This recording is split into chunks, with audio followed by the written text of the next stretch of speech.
बिस्मिल्लाहिर्रहमानिर्रहीम और अस्सलाम वालेकुम। 29 दिसंबर और पाकिस्तान में इतवार की सुबह। आज अभी तक की अहम खबरें हैं और मेरा तज्जिया। आज की सबसे पहली खबर इस्लामाबाद से और बड़ी इंटरेस्टिंग खबर है। खबर यह है कि आपके फॉर्म 47 के वजीर आजम शहबाज शरीफ और उनकी काबीना ने एक फैसला किया है कि पाकिस्तान की शहरियत लेने के लिए आपको 5 साल पाकिस्तान में रहना पड़ेगा। अमूमी तौर पर तो यह फैसला उन लोगों के लिए लगता है जो पाकिस्तान के अंदर किसी मर्द या खातून से शादी करते हैं और फिर पाकिस्तान की नेशनैलिटी चाहते हैं। अफगानिस्तान से और बहुत सारे मुल्कों से लोग शादियां करके पाकिस्तान की शहरियत लेते हैं। लेकिन अब जो मौजूदा हालात हैं उसमें पाकिस्तान के निज़ाम ने, मतलब कि पाकिस्तान के चौधरी निज़ामुद्दीन ने ऐसे हालात पैदा कर दिए हैं जिसमें बहुत सारे ऐसे पाकिस्तानी जो पाकिस्तान में पैदा हुए, बड़े हुए और बाय बर्थ उनका राइट है पाकिस्तान की नेशनैलिटी पर, उनके पासपोर्ट, शनाख्ती कार्ड सब कुछ ही कैंसिल कर दिया है। मतलब उनकी नेशनैलिटी से जुड़े हुए तमाम लवाजमात जो थे वो कैंसिल कर दिए हुए हैं। मैं आपके सामने बैठा हूं, साबिर शाकिर हैं, मोहित पीरजादा हैं और भी बहुत सारे दोस्त हैं जिनके साथ ये सब कुछ किया गया है। अब हमारे ज़हनों में सवाल उठता है कि क्या हमें भी 5-5 साल रहना पड़ेगा पाकिस्तान में दोबारा से और फिर अपनी नेशनैलिटी लेने के लिए? क्योंकि पूरी दुनिया में ये कोई नहीं करता। कितना बड़ा मर्जी जुर्म कर लें, आप पे मुकदमे हो सकते हैं, सज़ा हो सकती है, लेकिन आपकी नेशनैलिटी कैंसिल नहीं हो सकती क्योंकि ये आपका बाय बर्थ राइट होता है। लेकिन पाकिस्तान में तो ये सब कुछ हुआ। बहरहाल, इसके साथ एक और फैसला भी शहबाज शरीफ साहब ने किया कि जो मंगते हैं, फ़कीर हैं, उनके पासपोर्ट्स भी कैंसिल कर दिए जाएंगे, उन्हें मुल्क से बाहर नहीं जाने दिया जाएगा। जियो टीवी बहुत शैतान है। जब ये खबर ब्रेक कर रहा था तो हम आपको स्क्रीन पर दिखाते हैं कि जब वो बोल रहे थे कि जो मंगते हैं, मांगते हैं, पंजाबी में मंगते कह देते हैं, जो मांगते हैं मतलब कि फ़कीर हैं, उनके पासपोर्ट्स ब्लॉक किए जाएंगे। तो ऐन उस वक्त शहबाज शरीफ और उनकी काबीना के लोगों की तस्वीरें टेलीविजन के ऊपर चलाई जा रही थी। अब अल्लाह ना करे कि इनके पासपोर्ट्स कहीं वाकई वो गुस्से में आके ब्लॉक ना कर दें, क्योंकि सबसे बड़े मांगने वाले तो ये खुद ही हैं। पर अगली खबर बहुत ही इंपॉर्टेंट है, वो आपके सामने रखते हैं।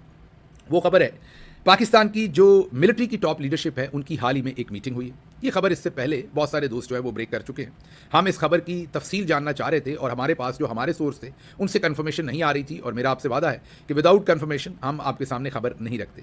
जब हमारे सोर्सेज ने भी इसे कंफर्म किया तो अब आपके सामने ये खबर रख रहे हैं कि पाकिस्तानी मिलिट्री की जो टॉप लीडरशिप है उन्होंने एक सर्वे करवाया और सर्वे करवा के देखा कि अवाम में इस वक्त उनके लिए अप्रूवल रेटिंग क्या है, पसंदीदगी की शरह क्या है। तो उस सर्वे से उन्हें पता चला कि जो पाकिस्तान के नौजवान हैं और ख़ुसूसी तौर पर पढ़ी लिखी मिडिल क्लास है वो इनसे बहुत दूर हो चुकी है और सख्त नापसंद है। तो फिर ये जो फौजी लीडरशिप की, जिसमें चंद लोग थे सिर्फ, उनकी मुलाकात हुई। उसके अंदर ये डिस्कस हुआ कि अब इसका क्या करें। उसमें एक साहब ने, जिनका हमें नाम मालूम है लेकिन नाम इसलिए नहीं लेंगे कि सिर्फ एक सोर्स ने कहा है, 2 सोर्सेज ने कहा है कि उनके पास ये इन्फॉर्मेशन नहीं है कि बात उन्होंने कही है किसी और ने कही है। तो एक शख्सियत ने यह कहा कि हमें इसकी आदत डाल लेनी चाहिए। अब ये नफ़रत कभी भी, या नफ़रत चले बहुत स्ट्रॉन्ग वर्ड होगा, अब ये नापसंदीदगी जो है ये अब शायद पसंदीदगी में कभी ना बदले या बहुत मुद्दत तक ना बदले। तो अब हमें इसकी फ़िक्रमंदी नहीं करनी चाहिए। जो हमारे अज़ाइम हैं, ऑब्जेक्टिव हैं, हमें उनको फॉलो करना चाहिए और अपने एजेंडे पर कारबंद रहना चाहिए और इस चीज़ की कोई ज़्यादा फिक्र नहीं करनी चाहिए कि क्या हो रहा है और क्या नहीं हो रहा। एक और शख्सियत ने कहा कि नहीं, इससे बहुत बड़ा नुकसान हो जाएगा, हमें कुछ ऐसे लोगों को इंगेज करना चाहिए, मार्केट में उतारना चाहिए, वो भले जर्नलिस्ट हों, भले फ़नकार हों, भले क्रिकेटर हों या दूसरे लोग हों या पॉलिटिशियन हों, जो आवाम को अपनी तरफ खींचे और हमारे दरमियान में एक बफर जोन बने और ये जो इतनी नेगेटिव एनर्जी आ गई है इसको थोड़ा बहुत रिमूव करें। एक शख्सियत ने मीटिंग में ये भी कहा कि आप सबको पता है ये सब कुछ किस की वजह से हुआ है, किस पार्टी की वजह से हुआ है और हमें शायद अपने मामलात उनके साथ भी देखने चाहिए। लेकिन जिन्होंने ये कहा उनकी तरफ घूर कर देखा गया और कोई ज़्यादा उनकी बात मजीद नहीं सुनी गई। हालांकि साहिब बात यही थी जो वो बात बता रहे हैं कि अक्लमंदी की बात तो यही है। तो एक तो ये आपको बता दें कि आने वाले दिनों में आप देखेंगे कि जो टॉप पर मिलिट्री में लोग बैठे हैं वो अब बहुत सारे लोगों को मैदान में दोबारा उतारेंगे ताकि जो मिडिल क्लास पढ़े लिखे नौजवान हैं पाकिस्तान के वो दोबारा मुतवज्जे हों उनकी तरफ और जो उनकी अप्रूवल रेटिंग इतनी नीचे गिर गई है, नापसंदीदगी इतनी ज़्यादा हो गई है, उसको किसी तरीके से टैकल कर सकें, हैंडल कर सकें। तो ये बड़ी इंटरेस्टिंग खबर है। लेकिन साथ साथ मुझे ये लगता है कि एवेंचुअली ये यही कहेंगे कि हमें कोई परवाह नहीं है, कोई जो सोचता है सोचे, क्योंकि अगर परवाह करनी होती तो जहाँ तक हम आ गए हैं हम वहाँ तक ना आते, क्योंकि हम तो पहले ही दूर तक निकल चुके हैं, बहुत ही दूर चले गए। इसी में आज जो नजम सेठी साहब हैं उन्होंने भी 2-3 इंकशाफात किए। एक इंकशाफ तो उन्होंने ये किया कि जो मिलिट्री लीडरशिप है उनकी कैलकुलेशन गलत थी। उन्होंने कहा कि मिलिट्री लीडरशिप जब कहते हैं तो जाहिर है उसमें जनरल आसिम मुनीर हैं, उसमें DGISI हैं, DGISPR हैं, कोई 1-2 जनरल्स और होंगे। तो उनके मुताबिक इनकी कैलकुलेशन गलत थी। इनकी कैलकुलेशन ये थी कि हमने अदालतें काबू में कर ली हैं, जो सो कॉल्ड सियासी जमातें हैं इमरान खान के मुखालिफ वो पहले ही हमारे हाथ में है, ब्यूरोक्रेसी हमारे हाथ में है और अदालतों के साथ साथ वकला भी हमारे हाथ में। आपने देखा वकला भी चूं नहीं करते और उन्होंने कहा कि मीडिया भी हमारे हाथ में है ज़्यादातर। तो इन सब हालात के अंदर जो कन्वेंशनल मीडिया वो तो सारा ही उनके हाथ में है। तो उन्होंने कहा कि इन हालात के अंदर हमें पाकिस्तान के अंदर तो कोई फिक्र नहीं है, पाकिस्तान के बाहर फिक्र थी उन्हें ट्रंप का इलेक्शन, कि ट्रंप ने इलेक्शन जीत जाना है। According to Najam Sethi military को यह लगता था कि ट्रंप ने अमेरिका का इलेक्शन हार जाना है क्योंकि वहाँ की इस्टेब्लिशमेंट नहीं चाहती थी कि ट्रंप जीते। तो अब उनकी कैलकुलेशन ये थी कि ये सब कुछ इन हाउस हमारे कंट्रोल में है, आउटसाइड ट्रंप जब हार जाएगा तो फिर दबा कर इनकी मंजी ठोकेंगे। मीन जिन जिन की ठोकनी है पाकिस्तान में, वो अपने सियासी मुखालफिन समझते हैं, क्योंकि DGISPR की जो कल की प्रेस कॉन्फ्रेंस थी उसके बाद तो आप यही कह सकते हैं कि वो एक सियासी जमात के तौर पर ही अपने आप को रखते हैं। तो ये उन्होंने, नजम सेठी ने कहा कि इनका प्लान था। उन्होंने कहा अब प्लान खराब इस वजह से हो गया कि सदर ट्रंप जीत गए, और सिर्फ जीते ही नहीं, भरपूर जीते, बड़े ताकतवर होकर जीते, और जीतने के बाद उनकी जो एडमिनिस्ट्रेशन में लोग हैं वो अब खुलकर इनके लत्ते ले रहे हैं, और इनको अब हाथ पांव फूल गए कि अब करें तो क्या करें। अब इन्होंने पहले कोशिश की कि बिलावल जरदारी साहब को लॉन्च करें और उनके थ्रू चीज़ें कंट्रोल करें, क्योंकि इनको लगता है कि वो ज़्यादा इफेक्टिव होंगे रिचर्ड ग्रैनल और दूसरे लोगों के ऊपर। वजूहात यही हैं कि वो अमेरिका के अंदर अपना थोड़ा बहुत पीपल्स पार्टी पहले से लॉबिंग करती रही है, और उसके साथ साथ बाहर से पड़े हुए हैं, चलें एंगेज भी कर लेंगे। दूसरी जो नवाज शरीफ फैमिली है, इंक्लूडिंग मरियम नवाज बाजी हमारी जो हैं, वो तो ज़्यादा से ज़्यादा जो है वो पाकिस्तान तक ही करैक्टर असैसिनेशन और इस तरह की कार्रवाइयाँ कर सकते हैं। एक तो वो पढ़े लिखे नहीं, ऊपर से कोशिश नहीं करते, तो बाहर तो एंगेजमेंट हो नहीं सकती। तो ये नजम सेठी साहब ने कहा कि नजम सेठी साहब का ये बिलावल वाला कंपोनेंट नहीं है, ये मैं आपको तज्जिए में बता रहा हूँ, ये साथ इन्फॉर्मेशन मेरे पास थी। लेकिन नजम सेठी साहब ने कहा कि अब इनके पास एक ही रास्ता है। उन्होंने इनको मशवरा ये दिया कि आप दबाकर पैसा खर्च करें अमेरिका के अंदर, और उन्होंने वर्ड तो नहीं यूज़ किया ट्रंप एडमिनिस्ट्रेशन, लेकिन उनके कहने का मतलब यही था कि अब ट्रंप एडमिनिस्ट्रेशन के लोगों की हमदर्दियां अपने लिए खरीदें पैसा खर्च करके। वो मिलिट्री को अब ये मशवरा दे रहे हैं, लेकिन साथ ही ये जुमला भी कह रहे हैं कि लग नहीं रहा कि इससे कोई कामयाबी होगी, क्योंकि मामलात बहुत दूर निकल गए हैं। नजम सेठी साहब का ये जो मशवरा है, इस पर हमने तज्जिया ये किया है कि अब ये पैसा खर्च करें या आप कुछ भी करें। अब जी का जाना ठहर गया, सुबह गया या शाम गया, अब पूरी दुनिया को इनकी तमाम जो डी चौक के अंदर इन्होंने कत्ल गारत की है, और हमने पिछले व्लॉग में भी आपको बताया कि लाशें अभी तक दबाई हुई हैं। कल एक लाश जो है दोबारा उनके घर वालों को दी गई है। वीडियो फुटेज जो उनके घर वालों ने बनाई है उसमें वाज़ेह पता चलता है कि वो गन शॉट से उनकी जो शहादत हुई है। तो ये सब कुछ जो है वो अब आवाम के सामने आएगा। नजम सेठी साहब इनको जैसे भी मशवरे दें, ये किसी काम नहीं आएंगे। अगली खबर आपके सामने ये रखते हैं कि कल पाकिस्तान तहरीक इंसाफ के जो लीडरशिप है, उन्होंने एक प्रेस कॉन्फ्रेंस की पेशावर में, एक भरपूर प्रेस कॉन्फ्रेंस थी, जिसमें कोशिश किया कि DGISPR के जितने भी उन्होंने सवालात उठाए थे या ताने दिए थे या हमले किए थे इमरान खान पर, तहरीक इंसाफ पर, उनके जवाब दिए जाए। अच्छे जवाब दिए गए, अच्छी प्रेस कॉन्फ्रेंस की गई, और इसमें अल्फाज मैं आपके सामने अपने रखूँगा ज़ाहिर है, लेकिन बाय एंड लार्ज तज्जिया यही था कि वो एक हर्जा सराई थी, दरोग गोई थी, गलत बयानी थी, और स्पेशली गलत बयानी थी जो अफ़गान तालिबान को पाकिस्तान के अंदर वापस लाकर, पाकिस्तानी तालिबान जो अफ़गानिस्तान चले गए थे उनको वापस अफ़गानिस्तान से पाकिस्तान लाकर बसाने का सारा जो कसूरवार इमरान खान को बनाया जा रहा था। अब हामिद मीर साहब ने भी इस पर खुल के बात कह दी है, और उन्होंने बल्कि ये सवाल पूछा है कि अगर ये जिम्मेदारी इमरान खान की थी तो इमरान खान की हुकूमत तो अप्रैल 9 को चली गई थी, तो फिर मई 2022 को जब इमरान खान की हुकूमत नहीं थी और शहबाज शरीफ हुकूमत में थे, तो तब कोर कमांडर पेशावर जनरल फैज़ हमीद क्या करने गए थे अफगानिस्तान। तभी तो मुआहदा जो है वो फाइनलाइज हुआ, और जुलाई में जाके इस मुआहदे के ऊपर हतमी कार्रवाई हुई। तो इमरान खान तो अप्रैल में ही चले गए थे, लेकिन ये कोई नया काम नहीं, हमारे पुराने काम है। जैसे कल भी मैंने कहा था कि सब अच्छे काम हमारे, सब बुरे काम तुम्हारे। ये हमारे DGISPR साहब पहले भी यही काम करते रहे, ये वाले DGISPR साहब भी, पुराने भी। हमने हर चीज़ जो है वो भले ढाका की जो फॉल हो, वो भी बाजवा साहब ने यही कहा था कि वो सियासी, जी हाँ, उन्होंने ये कहा था कि वो सियासी नाकामी थी, मिलिट्री की नाकामी नहीं थी। तो उनसे कोई पूछ लेता कि सियासत भी तो आप ही के हाथों में थी। 1956 से लेके 1971 के मुल्क टूटने तक, पहले अयूब खान और फिर याया खान, आप ही ने सब कुछ, और प्रिसाइजली 1958 से तो आप ही ने सब कुछ कंट्रोल किया हुआ था। तो पाकिस्तान टूटने से 13 साल जो आखिरी थे वो सब कुछ आप ही के इख्तियार में रहा। तो फिर आप ये किस तरह से कहते हैं कि सियासी नाकामी थी? नाकामी वो आप ही थी। फिर ये ताने दिए गए कि वहाँ पर निहत्ते थे, भाग गए, क़यादत भाग गई, लोग भाग गए। अब देखें, बंदूक का मुकाबला पहले भी बार बार कहा, बंदूक से हो तो चलें, फिर तो कोई खड़ा होता है, निहत्ते लोग तो भागते ही हैं। हालांकि आप याद कीजिए कि हालात हमारे लिए साजगार नहीं थे ढाका में, हालांकि हमारे पास बंदूकें भी थीं, लेकिन फिर हमें वहाँ पर सरेंडर करना पड़ा था क्योंकि हालात नासाजगार थे। ये जो लोग थे, जो आपके अपने शहरी थे, जिनकी लाशें अभी तक एक एक करके आप दे रहे हैं, ये तमाम लोग तो निहत्ते थे। ये क्या करते? मतलब जब आप स्नाइपर से गोलियां मार रहे थे इनके सरों में, टांगों में, तो मुझे बताइए कहाँ जाते? ये भागते ना तो वहाँ खड़े होके, ये कोई पत्थर तो नहीं थे ना, इंसान थे, तो उन्होंने जाना था। ये DG साहब की बात समझ नहीं आई कि ये ताने कैसे दे रहे हैं। बहरहाल अगली खबर आपके सामने रखते हैं, और वो ये है कि 1 खरब रुपया दरकार है हमें।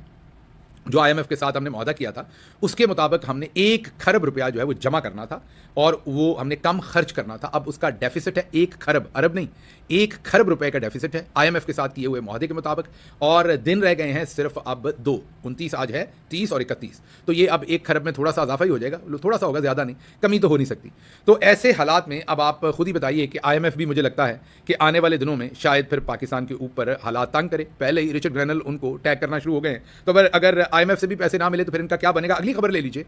अगली खबर है कि इंपोर्ट पाबंदियां, हमने इंपोर्ट बिल्कुल स्क्वीज़ की हुई है। हर चीज़ जो इंपोर्ट हम पहले करते थे उस पर पाबंदियां लगाई हुई हैं, क्योंकि ये चाहते हैं कि डॉलर बाहर ना जाए, और इन्होंने इकोनॉमी को स्क्वीज़ कर दिया, बिल्कुल ही मुंजमद कर दिया, ताकि डॉलर का रेट इनके कंट्रोल में रहे। तमाम तर पाबंदियों के बावजूद ज़र मुबादला के जो ज़खायर हैं पाकिस्तान के, वो कोई पहले ही 100 अरब डॉलर के नहीं है भाई, 10 12 8 मेरे ख्याल 6 8 10 अरब डॉलर के करीब ये ज़्यादा से ज़्यादा इकट्ठे कर पाते हैं। तो उसके अंदर 3.2 अरब डॉलर की फिर से कमी हो गई है, हालांकि इंपोर्ट सारी बंद की हुई है। दूसरी तरफ IMF की मैं खबर आपको दे चुका हूं, और ये मईशत के हालात हैं, और हमें बताया गया था कि SIFC में 100 अरब डॉलर की जो है वो इन्वेस्टमेंट आनी है, वो तो कोई ना आई, 3.2 अरब डॉलर की कमी और हो गई है। अच्छा, अगली खबर आपके सामने, हमने वसीम बदामी साहब का जो इनकाउंटर था, जो उन्होंने आपके सामने रखा था, हनीफ अब्बासी साहब, जो स्मगलिंग एफिड्रीन के केस के अंदर वो फ़र्द जुर्म भी आयद हो गई, उन्हें सज़ा भी हो जाने लगी थी, फिर NRO मिल गया जन बाजवा की तरफ से शहबाज शरीफ को, और उसी में हनीफ अब्बासी साहब भी निकल गए। उन्होंने बैठकर दोबारा से इमरान खान पर इल्ज़ामात लगाए, और इल्ज़ामात असल में रिचर्ड ग्रैनल पर लगाए, और कहा कि वो यहूदी लॉबी हैं और उनके गोल्ड स्मिथ के साथ ताल्लुकात हैं, कारोबारी भी हैं, ख़ानदानी भी हैं। और बाद में उन्होंने ये कहा कि मैं तो ना उन्हें जानता हूँ, गोल्ड स्मिथ किसी को भी, ना मेरे कारोबारी, ना ख़ानदानी, ना दोस्ती, मेरे तो कोई ताल्लुकात नहीं है। अब वसीम बदामी साहब जो हैं वो ज़ाहिर है पाकिस्तान का जो तरीका है पहले चलता वही चला रहे थे। उन्होंने ना सिर्फ मोहित पीरज़ादा ने इस पर बड़ा खूबसूरत ट्वीट किया है कि सहाफ़ती असूलों के मुताबिक आपको उन्हें फ्री राइड नहीं देनी चाहिए थी, आपको उन्हें ऐसे इल्ज़ामात जो कि वो फैक्ट्स के तौर पर बता रहे थे उन पर आपको क्वेश्चन करना चाहिए था। ना सिर्फ आपने वहाँ क्वेश्चन नहीं किया, मोहित पीरज़ादा साहब ने ये कहा बदामी साहब को, बल्कि उन्होंने कहा कि इखलाकियात का तकाजा ये था कि अगर चलें आपने सवाल ना किया तो फिर आपने इंग्लिश में रिप्रोड्यूस किए वो तमाम के तमाम। जी हाँ, जो हनीफ अब्बासी की एलिगेशंस थी वो आपने तमाम के तमाम इंग्लिश में रिप्रोड्यूस किए, उन्हें इन्वर्टेड कॉमास में भी नहीं रखा। वो ऐसे लगा जैसे आपकी स्टेटमेंट है, कोई भी पढ़ेगा जो भी, वो यही लगेगा कि वो आपकी स्टेटमेंट है, क्योंकि आप उन्हें बगैर किसी इन्वर्टेड कॉमा, बगैर ये फिक्रा शुरू किए हुए कि as claimed, as said, as told और एज नरेटेड, कुछ ऐसा नहीं लिखा, सीधा लिखा कि गोल्ड स्मिथ के रिचर्ड ग्रैनल के साथ ये ताल्लुकात हैं। आपने इंग्लिश में एक ट्वीट भी किया, मोहित पीरज़ादा साहब ने फिर इस पर कहा कि ये इखलाकी तौर पर दुरुस्त नहीं था और आपसे बेहतरी की तवक्को थी। तो अच्छा, आप ये सोच रहे होंगे कि हमारे यहाँ साफ़ी हज़रात क्या करते हैं। बहुत सारे साफ़ी हज़रात की कुछ प्रॉब्लम्स हैं। बहुत सारे साफ़ी हज़रात हमारे ऐसे हैं कि जो माजी में किसी ज़माने में एंटी इस्टेब्लिशमेंट रहे हैं। नुसरत जावेद साहब की एग्जाम्पल ले लीजिए। नजम सेठी साहब तो किसी ज़माने में बंदूक उठा के बलूचिस्तान में मिलिट्री के खिलाफ बरसरे पैकार भी रहे हैं, वो मतलब कि लड़ाई भी करते रहे हैं उस वक्त, ये इनके बारे में कहा जाता है। और भी बहुत सारे जर्नलिस्ट अगर आप देखें तो वो किसी ज़माने में एंटी इस्टेब्लिशमेंट होते थे, स्पेशली जब आपको पता है कम्युनिज्म और वो तमाम मसला था, तो ये तमाम लोग कम्युनिज्म की तरफ खड़े थे और अमेरिका बहादुर के खिलाफ खड़े थे। हमारी फ़ौज अमरीकी जो है वो उस ग्रुप में थी, तो इसलिए ये बहुत खुलकर उसके बारे में इज़हार ख्याल करते थे। अब जैसे कई दफ़ा आप बूढ़े हो जाएं तो आपको एहसास नहीं होता कि आप बूढ़े हो गए हैं, आप ज़हनी तौर पर जवान ही होते हैं। या कई दफ़ा आपकी बिनाई कम हो जाए तो आपको एहसास नहीं होता कि मेरी बिनाई कम हो गई। या कई दफ़ा आपके बच्चे जवान हो जाए तो आपको एहसास ही नहीं होता जवान हो गए, आप उन्हें बच्चों की तरह ही ट्रीट करते हैं, छोटे भाइयों को, दूसरे लोगों को। ऐसी बहुत सारी हमसे मिसकैलकुलेशन सबसे होती हैं। ये जो हमारे दोस्त हैं तमाम के तमाम, जो किसी ज़माने में अपनी जवानी के करीब एंटी इस्टेब्लिशमेंट थे, और जाहिर है उस वक्त इन्हें लोग बहुत ज़्यादा पसंद करते थे, आइडलाइज करते थे, क्योंकि हर वो शख्स जो आमरीत के खिलाफ खड़ा हो वो हमेशा जुर्रत का इस्तारा होता है, उसको लोग पसंद करते हैं, वो हीरोइक उसके अंदर ट्रेट्स होते हैं, लोग उसे आइडलाइज करते हैं, पसंद करते हैं, उसकी सताइश करते हैं। अब इन दोस्तों ने जैसे जैसे इनके रिफ्लेक्सेस स्लो हुए, या इन दोस्तों के माली मामला तंग हुए, या जो भी हुआ, या पाकिस्तान के हालात बदले, या कम्युनिज्म खत्म हुआ, अमेरिका बहादुर सुपर एक पावर बन गया अकलौती, या जो भी मामला हुए, इन्हें शायद खुद भी पता नहीं लगा, या इन्हें पता है ये जानबूझ के इसको रजिस्टर नहीं करना चाहते। इनको नुसरत जावेद साहब और दूसरे दोस्तों को कभी पता ही नहीं लगा कि कब ये आमरीत के खिलाफ खड़े होने वाले लोग आमरीत की गोद में जाके बैठ गए। आपने वो मशहूर ज़माना सुनी होगी, वो मरियम नवाज़ की ऑडियो लीक हुई थी। ऑडियो भी वो एस्टेब्लिशमेंट ने लीक की थी, जिसमें मरियम नवाज़ कह रही हैं कि कायनात, वो ज़रा टोकरी लाना जो अज़रबैजान से आई थी, कायनात उनकी कोई मुलाजमा थी, वो नुसरत जावेद साहब को भेजनी है। तो आप जो 2 बास्केट्स आई हैं ना, जो अबू जान लाए हैं अज़रबैजान से, ये जो रात को कायनात में पैक की, एक नुसरत जावेद को भेजनी है, एक राना जवाद को भेजनी। अब मैं आपको बहुत वाज़ेह अंदाज में बताता हूँ। पाकिस्तान तहरीक इंसाफ में सबसे करीबी दोस्ती अरशद शरीफ के साथ मेरी थी, और मेरी सियासत में आने से पहले की दोस्ती थी। उसके बाद हमारी पार्टी में मुराद सईद साहब और बहुत सारे और लोगों की उनसे बहुत करीबी दोस्ती बनी, लेकिन मेरी बहुत पुरानी और बहुत ही करीबी दोस्ती थी। और अरशद से कोई हर हफ्ते में 3-4 दफ़ा वो हमें होस्ट करता था खाने पे भी, मैं जब सियासत पे नहीं था, बाद में भी, और उसका दस्तरखान बड़ा वसी था और वो खाने पे भी होस्ट करता था। एक दफ़ा बुज़दार साहब ने मेरे से मशवरा किए बगैर अरशद शरीफ को आम भेज दिए। बुज़दार साहब ने बहुत सारे लोगों को भेजे, वो क्योंकि साउथ पंजाब से थे, उन्होंने अरशद शरीफ को भी भेज दिए। मेरे से पूछ लेते तो मैं उन्हें मना करता कि ये ना करें, मतलब उनके स्टाफ ने भेज दिए, और उनको लगा, लिस्टें बनी हुई थी, जो पुराना एक तरीका चल रहा होता है शहबाज शरीफ वाला PR। ये किस दिन दोबारा बात करेंगे कि जो बुज़दार साहब थे उनका सारा स्टाफ जो था वो शहबाज शरीफ वाला ही था। तो उन्होंने उनके जो पुराने तरीके चल रहे थे उन्हीं पर अरशद शरीफ को आमों की पेटियां जो हैं वो मेरा ख्याल TCS के थ्रू या किसी कोरी या फिर शायद पंजाब हाउस से कोई दे के चला गया, ये मुझे नहीं पता, पर उन तक आम पहुंच गए। अर्श शरीफ ने ना सिर्फ वो आम वापस भेजे, मेरे से लड़ाई की कि आप वहाँ थे, आपको नहीं पता मैं ऐसे तोहफे नहीं लेता, ये कायनात वाली टोकरियाँ मैं नहीं लेता। हालांकि आप समझिए कि मैं उस गवर्नमेंट का हिस्सा था। अमूमी तौर पर आप यही सोचेंगे कि चलो और कुछ नहीं यार, शहबाज वहाँ बैठा हुआ है तो उसके हिसाब से ले लेते, शहबाज को तो मैं 20 दफ़ा खाना खिलाता हूँ, तो अगर आम मेरे पास आ भी गए तो शहबाज का या पीटीआई का मेरे पे कौन सा एहसान होगा, उन्होंने मुझे एक दफ़ा आम भेज दिया, मैं 20 दफ़ा खाना खिलाया हुआ। तो आप ऐसे भी सोच सकते हैं। ही मेड श्योर, उसने पैसे पे किए कोरियर को वापस, उसने चीफ मिनिस्टर ऑफिस को वापस वो आम भेजे, शुक्रिया का ऊपर लिखा, और उन्होंने कहा मैं गिफ्ट पसंद, मैं गिफ्ट एक्सेप्ट नहीं करता। तो ये था अर्श शरीफ। अब ये जितने भी जर्नलिस्ट दोस्त हैं हमारे, बहुत सारे, आप इस पर मैं बात इसलिए कर रहा हूँ कि कई दफ़ा आप हैरान होते होंगे कि इन्हें बहुत गुस्सा आता है इन पर तनकीद करें, ये बहुत एंग्री हो जाते हैं, ये बहुत इनको ऐसा लगता है कि आपने इन्हें कोई अनहोनी बात कह दी है, तो आप फिर समझते हैं कि ये मुनाफकत कर रहे हैं या ये बहुत मगरूर हैं या इनको बात ही समझ नहीं आ रही। नहीं, ऐसा नहीं है, ये मगरूर भी नहीं है मेरा ख्याल, ये मुनाफकत भी नहीं कर रहे, ये जेन्युइनली अभी तक डिनाइल में है। इनको अभी भी लगता है कि ये हिम्मत के इस्तारे हैं, इनको आज भी लगता है कि ये आमरीत के खिलाफ खड़े होने वाले लोग हैं, और इनको लगता है कि ये कल के बच्चे हमें बताएंगे, ये लोग बताएंगे मैं जो है वो ज़ियाउल हक के खिलाफ खड़ा हुआ, मैं अयूब खान के खिलाफ खड़ा हुआ, मैं मुशर्रफ के खिलाफ खड़ा हुआ, मैंने ये आमरीत के खिलाफ किया, मैंने वो आमरीत। आप मुझे एक बात बताइए कि हामिद मीर से ज़्यादा इमरान खान की गवर्नमेंट के ऊपर किसने तनकीद किया? तो आज लोग हामिद मीर पर क्यों तनकीद नहीं करते? क्योंकि वो बैलेंस करता है, वो आज भी आमरीत के ऊपर तनकीद करता है। आज का बयान भी अभी मैंने आपको बताया हामिद मीर की, कि जनरल फैज़ हमीद के मामले पे अफगानिस्तान मई में जाने पे आज भी हामिद मीर का बयान एक हमें कवर करना पड़ा है। अब ये जो तमाम लोग हैं, नजम सेठी साहब, नुसरत जावेद साहब और इस तरह के दूसरे जो दोस्त हैं, जो किसी ज़माने में वाकई ही आमरीत के खिलाफ खड़े होते होंगे, ये ऐसे ही है जैसे आप जज हों, सिविल जज हों, फिर आप सेशन जज बने, फिर आप ऊपर अपग्रेड होकर हाई कोर्ट के जज बन जाएं, और फिर आप सुप्रीम कोर्ट के जज बन जाएं, और आप ये सारा टाइम कभी रिश्वत ना लें, और फिर आप सुप्रीम कोर्ट के चीफ जस्टिस बन के रिश्वत ले लें और पकड़े जाए, या आप कोई ऐसा कंडक्ट करें जो लोगों के हिसाब से अखलाकी मयार के ऊपर पूरा ना उतरता हो, और आप पे कोई तनकीद करे तो आप लड़ पड़ें कि तुम्हें मेरा माजी नहीं पता, मैंने तो सिविल जज के तौर पे ये किया था, रिश्वत नहीं ली थी। या आप कोई और जुर्म कर लें, कोई और क्राइम कर लें रिश्वत के अलावा, तो आप सिर्फ सर पे अपना माजी उठाए रखेंगे? नहीं, जब आप पब्लिक लाइफ में होते हैं तो आपका हर दिन जो है वो उस दिन का हिसाब होता है, और जो काम आप जब करेंगे उसका फिर आपको तब जुर्माना होता है। तो ये जितने भी सहाफ़ी दोस्त हैं, ये कायनात वाले जो हमारे चचा हैं नुसरत जावेद, या दूसरे लोग जितने भी हैं, ये बदकिस्मती से उस माजी में रहते हैं, ये आईने को नहीं देखते, ये नहीं देखते कि इनका अब कंडक्ट क्या है। ये बड़े मजे से एस्टैब्लिशमेंट जो इन्हें खबरें फीड करती है, ये वो खबरें देते हैं। मसलन नुसरत जावेद साहब चंद दिन पहले कह रहे थे कि जनरल फैज़ हमीद जो है उनके हाथ कांप रहे हैं, उन्हें जो है वो बीमारी हो गई है, परेशानी से वो हाथ कांपते हैं, उनका बड़ा बुरा हाल है। शायद मैंने किसी सोशल मीडिया के ऊपर देखा, अगर मैं गलत नहीं हूं तो। अब कहने की बात मुनीफ फारूक हुए, खैर मुनीफ फारूक तो शायद ये क्लेम ना करते हों क्योंकि वो तो अभी की जर्नलिस्टिक पैदावार है, लेकिन ये जो पुराने बुजुर्ग हैं हमारे सारे, ये बहुत गुस्सा करते हैं, और उसकी वजह कि ये नॉस्टैल्जिक है अपने उसी माजी में, उसी में रहते हैं। और जो अब हालात बदल गए हुए हैं कि अब कायनात से जब आप टोकरी लेंगे और आपकी ऑडियो लीक होगी कि कायनात टोकरी दे आओ, तो उसके बाद आपने कितना भी अच्छा माजी गुजारा हो, लोग आपके ऊपर तनकीद करेंगे। अब जब तनकीद करेंगे तो फिर ये आप पे से बाहर हो जाते हैं, और फिर पुरानी आते भी हैं। जब जो चीज़ से आप रोकते हैं ना, उस चीज़ की तलब बहुत ज़्यादा होती है। मैं सारी ज़िंदगी वेस्ट में रहा तो कभी भी मुझे आज तक समझ नहीं आई कि पाकिस्तान में जो अंकल्स हैं, ये मैं स्पेशल नाम इस्तेमाल करने लगा हूँ, अंकल्स का मेरा मतलब ये है कि जो 50 से 70 की एज में है लोग, वो ड्रिंक करने को इतना आइडलाइज करते हैं या कितना कोई अहम काम समझते हैं कि कई दफ़ा हद ही क्रॉस कर देते हैं उसके ऊपर। तो मुझे पहले समझ नहीं आती थी कि मैं कोई इस्लामी फतवा नहीं इस पे दे रहा, सबका अपना फेल है जो भी वो करता है, लेकिन मुझे ये समझ नहीं आती थी कि इसके लिए इतना आगे कैसे चले जाते हैं लोग। फिर मुझे बाद में समझ आई कि इनकी जवानी में ज़ियाउल हक थे, और वो जो इन्होंने सख्तियाँ देखी, ये अब वहीं पर लॉक हो गए, ये आगे नहीं चल पा रहे, उससे ये आगे मूव नहीं हो पा रहे। इनको समझ नहीं आ रही कि ज़माने के अंदाज बदल गए हैं, लोग बदल गए हैं, सोशल मीडिया, ये अभी भी हीरो हैं। ये अभी भी कहते हैं कि एफएक्स से अच्छी गाड़ी कोई नहीं, एफएक्स से अच्छी गाड़ी अगली बना ली थी सुजुकी ने, उससे अगली गाड़ी फिर उन्होंने बना ली थी, फिर उन्होंने बना ली थी। आपको एफएक्स अभी तक अच्छी लगती है क्योंकि आपके वो जवानी के दिन थे। अब आपको अगर लगता है कि एक्टिंग जो है वो सिर्फ 1980 में ही कोई कर गया है, या गाना उसी ज़माने में गा गया है कोई, नहीं, ऐसा नहीं है। वो सिर्फ आपकी जवानी के दिन थे, आपका पहला इश्क तब हुआ था, तो आपको लगता है कि जो गाना वो था वो बाद में नहीं बना। नहीं, आज के बच्चों से पूछेंगे तो 20 साल के बाद ये भी यही कहेंगे कि जो गाना वो बना वो पहले नहीं बना। हमसे पूछें तो हमें लगता है कि जो 90s के अंदर चीज़ें बनी वो दोबारा नहीं बनी। जो हमसे बाद वाले वो कहेंगे जो 2000 के एरा में बनी वो बात, जो हमसे पहले वाले वो कहते हैं 80s में जो कुछ बना वो बाद में नहीं बना। तो ये आप नॉस्टैल्जिक होते हैं, इट इज़ परफेक्टली फाइन, लेकिन हकीकत पसंद भी आप बनिए और हकीकतों को देखिए। तो ये जितने भी दोस्त हैं, नुसरत जावेद साहब हों या दूसरे हों, मुझे नुसरत जावेद साहब का वो वाक़या याद आ रहा है। मेरा ख्याल अगर मैं गलत नहीं तो शायद सर्दियों की शाम थी, कहीं बैठे हुए थे और खांसी का सिरप ज़्यादा पिया हुआ था गालिबन, वहाँ से निकले और गाड़ी कहीं पेवमेंट को मार दी। हमारी हुकूमत थी, गाड़ी कहीं पेवमेंट को मार दी, टायर फट गया, वो पटाखे की आवाज़ आई। मेरा ख्याल है कि क्योंकि खांसी का सिरप ज़्यादा पिया हुआ था तो उससे ना आवाज़ मल्टीप्लाई होकर सुनती है, अगर वो ठा हो तो बहुत बड़ा ठा लगता है आपको।